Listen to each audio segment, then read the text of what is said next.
শান্তি শৃঙ্খলা বজায় রেখে আমরা ব্যাপক আন্দোলন গড়ে তুলব এবং সাংগঠনিক যে প্রক্রিয়া, সেই সাংগঠনিক প্রক্রিয়াকে আরো বেশি করে আমরা ত্বরান্বিত করব। আজকেই শেষ। আপনারা এসেছেন, আমাকে উৎসাহিত করেছেন, অভিনন্দন জুগিয়েছেন, বাস আর কোথাও কোনো ওই অভিনন্দন কিংবা কি বলে সংবর্ধনা সভা এই সমস্ত আর হবে না।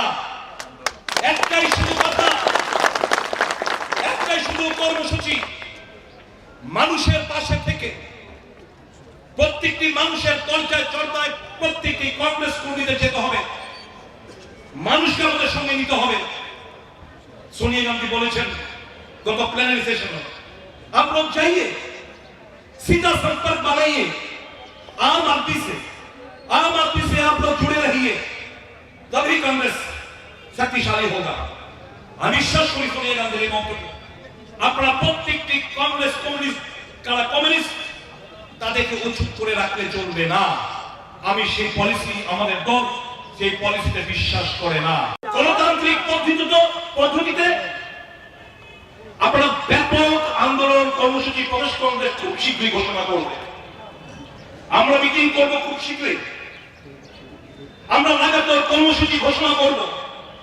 গণতান্ত্রিক পদ্ধতিতে কর্মসূচি আমরা প্রত্যেকটি জায়গায় আমরা করব, কিন্তু করতে গিয়ে একটি জিনিস লক্ষ্য রাখবেন আপনারা, আমাদের লড়াই পুলিশের বিরুদ্ধে নয়, আমাদের লড়াই বিডিও, ডিএম, এসডিএম এবং এই প্রশাসনের বিরুদ্ধে নয়, কারণ এরা পলিসি ইমপ্লিমেন্ট করে। আমাদের লড়াই ওই পলিসি যারা তৈরি করে, গরিব মেহনতি মানুষ, কর্মচারী, বেকার, বঞ্চনা যে কাহিনী রচনা করছে, ওই policy making body council of ministers এর বিরুদ্ধে আমাদের লড়াই। রাজ্যের মানুষ তারাও পার্ট এন্ড পার্সেল হচ্ছে আমাদের এই সমাজে, তারাও ভালো করেই জানে রাজ্যের যে রসাতলে যাচ্ছে এবং সেটা যদি চলতে থাকে আগামী দিন এই রাজ্যে অন্ধকার অমাবস্যা নেমে আসবে প্রত্যেকটি নাগরিকের জীবনে। যাদের হাতে দলটা পরিচালনার ক্ষমতা আপাতত রয়েছে তারা অহংকারে পরিপূর্ণ, শিবাহীন অন্ধতা, মানুষকে মানুষ বলে গণ্য করে না, মায়েদের অশ্রুজল তাদের হৃদয়কে স্পর্শ করে না, বেকারদের আত্মনাদ তাদের হৃদয়কে স্পর্শ করে না। তিনটি নিরীহ উপজাতি যুবকদের উপর সিপিএম পার্টি অফিসের সামনে সিপিএম পার্টির ক্যাডারদের দ্বারা আক্রান্ত হন এবং পরবর্তী সময়ে দুজনের মৃত্যু হয়।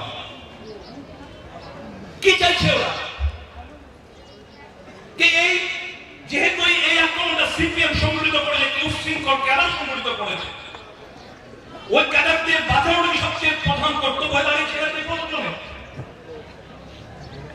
তারা বলল, গল্প বলা শুরু করলো যে এটা একটা বাইক দুর্ঘটনা।